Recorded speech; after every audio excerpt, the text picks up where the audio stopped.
最近波兰被折腾了个够呛，外国导弹打进波兰，炸死2个当地老百姓。更别提波兰还是北约国家，适用于北约条约的第4条、第5条。简单来说，就是外国进攻北约成员国，就等同于进攻北约全体。这个事件一出，北约、乌克兰、美国都在炒作，说这导弹它就是俄罗斯打的俄罗斯必须要为自己蓄意攻击的行为付出代价。同时，波兰总理莫拉维斯基立刻下令召集紧急国家安全及国防事务部长会议，商议接下来是否真的要直接参与到俄罗斯跟乌克兰的战争之中。波兰总统杜达更是直接下令军队进入戒严状态，美国方面随后也中断了当天所有安排，第一时间召集位于巴厘岛的北约国家领导人讨论波兰事件，看看能不能从中捞到好处。这个直接出兵的胆子，北约大概率是没有的，但是以出兵为威胁，从俄罗斯身上捞好处的胆子，北约不仅有，而且还很大。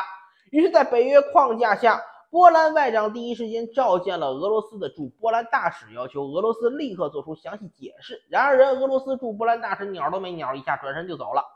而事情的转折也就发生在这个时候。经调查，本次爆炸的导弹是乌克兰人发射的这下北约阵营就陷入了尴尬。俄罗斯更是直接表示，这件事情是乌克兰和波兰为了使局势升级而做出的蓄意挑衅。至于一开始煽风点火的西方媒体，也更是悄咪咪的把文章删了。目前外交上占据主动权的变成了俄罗斯。俄罗斯外交部发言人扎哈罗娃更是不依不饶的要求波兰道歉。他说，那些对俄罗斯进行抨击以及深夜召见大使安德烈耶夫的波兰部门就不想道歉吗？而在这些尴尬的人中，首当其冲最尴尬的就是美国和乌克兰了咱先说乌克兰，整件事情水落石出之后波兰方面竟然真的开始疯狂和北约对骂，说北约都是一群懦夫不派遣军队对抗俄罗斯，全世界的人都失望了。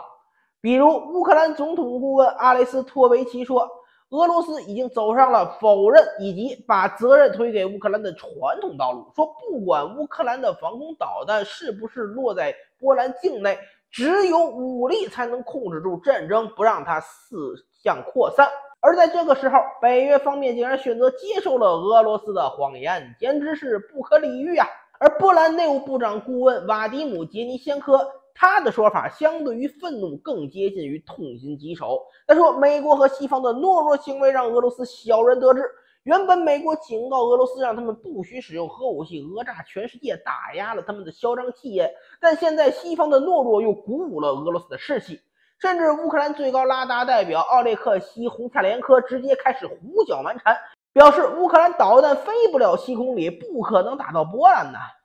S-300导弹有效射程是150公里，你告我150小于7是吧？你这真是拿全世界的人都当二傻子了。此外，还有中俄乌克兰议员提出了一种强盗逻辑，说自己误射波兰是为了防御俄罗斯的巡航导弹，如果俄罗斯不发射巡航导弹，乌克兰就不会发射防空导弹，也就不会产生误射。所以四舍五入还是俄罗斯误炸的波兰。本虎只能说有一套这逻辑都比划的走。然后比较尴尬的就是美国，美国主要尴尬的地方有2块，首先是他们想跟俄罗斯谈条件，现在没机会说了。本来美国方面打算借题发挥，利用俄罗斯导弹误射的事情给他们施压，以谋取更多好处，但现在已经确认了导弹不是俄罗斯射的，那这些条件也就没机会提了，他们也只能对整件事情做出冷处理。第二个尴尬的事情是乌克兰这个小老弟这次不听话了，开始抨击北约了。就政府层面来说这没什么大不了的，但别忘了现在是互联网的世界信息一旦传开，全世界立马都知道。乌克兰对美国和西方国家的抨击会导致美西方国家民众对乌克兰产生严重不满合着我们帮你，你不感恩也就算了，你还羞辱人是吧？毕竟现在乌克兰能打下去靠的是西方的支援，而支援的这些钱和物资不都是从老百姓身上来的？到时候反战游行一开，拜登估计脑壳子他又得疼了。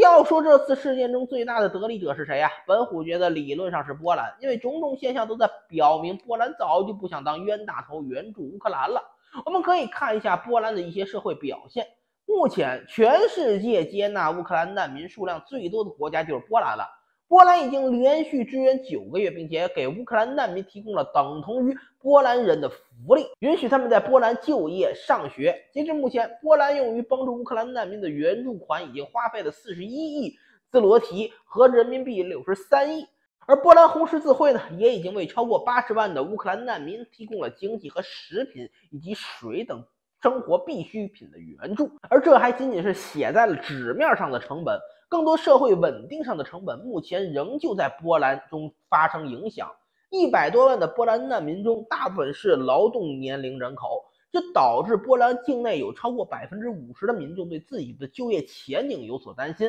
担忧自己的工作岗位会被抢走。目前，波兰正在考虑停止或者说是减少对乌克兰无底线的援助，而这次事件很有可能演变成波兰改变援助计划和政策的导火索，而波兰只是一个开始。文虎猜测，在这之后，西方国家对乌克兰的态度也只会变得越来越微妙。